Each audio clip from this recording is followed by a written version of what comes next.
और बढ़ते आगे, रायपुर से उड़े विमान की इमरजेंसी लैंडिंग करानी पड़ी। दरअसल रायपुर से मुंबई जाने वाले इंडिगो की फ्लाइट को नागपुर में इमरजेंसी लैंडिंग करानी पड़ी। दरअसल एक पैसेंजर की तबीयत नासाज हो जाने पर नागपुर में यह इमरजेंसी लैंडिंग कराई गई।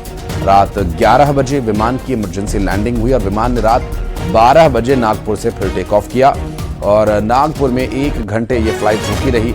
एक यात्री जिसकी तबीयत अचानक नासाज हो गई थी, उसे नागपुर में फ्लाइट को उसी वजह से लैंड कराना पड़ा और लगभग 1 घंटे ये फ्लाइट यहां पर रुकी रही। युगल हमारे सहयोगी इस वक्त हमारे साथ जुड़ गए फोन लाइन पर। युगल, क्या इमरजेंसी थी? पैसेंजर को नागपुर में करीब 1 घंटे फ्लाइट रुकी थी। जी बिल्कुल, देखिए रायपुर से उड़ान भरी थी इंडिगो की फ्लाइट है, विमान है। उसके बाद एक जो पैसेंजर था उसके मुंह से अचानक ब्लीडिंग होने लगी और इमरजेंसी लैंडिंग उसको नागपुर में करानी पड़ी और लगभग 1 घंटे जो फ्लाइट है वहां पर रुकी। उसके बाद जो पैसेंजर को उपचार देने के बाद है विमान है वो टेक ऑफ हुई और जो जानकारी यही आ रही है कि इंडिगो की जो फ्लाइट थी उसमें जो पैसेंजर सवार था और उसकी तबीयत अचानक बिगड़ी और उसे जो स्वास्थ्य सुविधा देने के नाम पर वहां पर जो लैंडिंग है वो कराई गई थी और रात करीब 11 बजे इमरजेंसी लैंडिंग नागपुर में हुई। उसके बाद